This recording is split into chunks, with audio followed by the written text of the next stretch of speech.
जगतसिंहपुर जिले में जड़े महिला को असम्मान अभियोग को नहीं तीव्र चर्चा आरंभ होइछि। गड़विषणपुर अंचल आयोजित जनशुणाणी सभा बेले जिलापाल विरोध में एपरी संवेदनशील अभियोग आनिछंती बीजेडी जड़े महिला नेत्री। सूचना अनुजाई ग्राम में दीर्घ दिन चली आसी पानीय जल समस्या नहीं जनशुणाणी उपस्थित होइथिबा महिला जनक तांको अभियोग जणाइबा बेले जिलापाल पक्षरु असम्मानजनक व्यवहार करा जायथिबा अभियोग होइछि।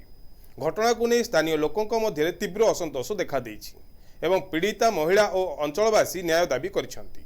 एही अभियोगर सत्यता उपरे प्रशासनिक तदंत हेबा आवश्यक बोली दाबी होइछि। अपन देखिए 3 दिन तले जेतबेले एथमा ब्लॉक रे गोटे जनशुणाणी करा जाउतला साधारण लोक आसीथिले कलेक्टर को तांकर जनशुणाणी करिवे और तांकर किछि ग्रीभांस रखिबे सेतबेले कलेक्टर जो भली भाबरे जने महिला को चुप चुप कई आंगुठी देखई पार्टी चुप करेया को कहि कि गोटे अशालीन मंतव्य देइथिले आउ तारी प्रतिवाद रे आमे आज कलेक्टर को देखा करिया आस्तिलु किंतु कलेक्टर आज उपस्थित नहांती। आमे एडीएम को देखा कलु एडीएम को जरिया रे कलेक्टर को किछि क्वेश्चन आमे करिचु। जगतसिंहपुर जिला हला माँ सारला माटी जो आमे माँ को पूजा करू माँ सारला को पूजा करू किंतु से जगह रे जदि महिला मानक प्रति कोनोसी सम्मान नाही ताले आमे काहाटू एक्सपेक्ट करिवु। जेतो जिलार कलेक्टर माने सी हेले सरकार तेणु जेतबेले सरकार एठे माँ मानकू सम्मान दउ नांती तेणु साधारण लोक को आमे कोन तांकोठू कोन आशा करि पारिबु। भारतीय जनता पार्टी सरकार डिलिमिटेशन बिल करिया जाउची कहूची कोन कि महिला मानकू अधिकार दबो किंतु गोटे ग्रीभांस टाइम रे गोटे माँ को समान सम्मान दे जानि नांती। गोटे यही सब जो नटंकी भारतीय जनता पार्टी सरकार करुची ताकू बंद करू।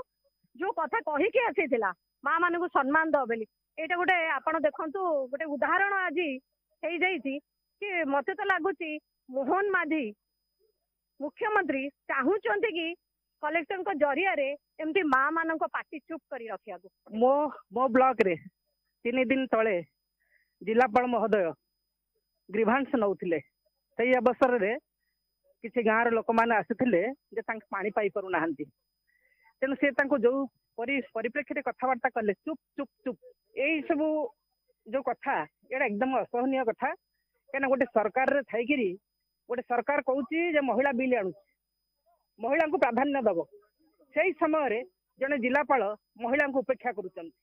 तेणु माँ शारला माटी रे ये सब धंदा आम मत 56-57 वर्ष है मुझे सब कथा के देखी नी कौन प्रशासनिक अधिकारी जाने जन महिला को सम्मान करने कथा मुझे देखी नी तेणु ये हूँ खबर विषय।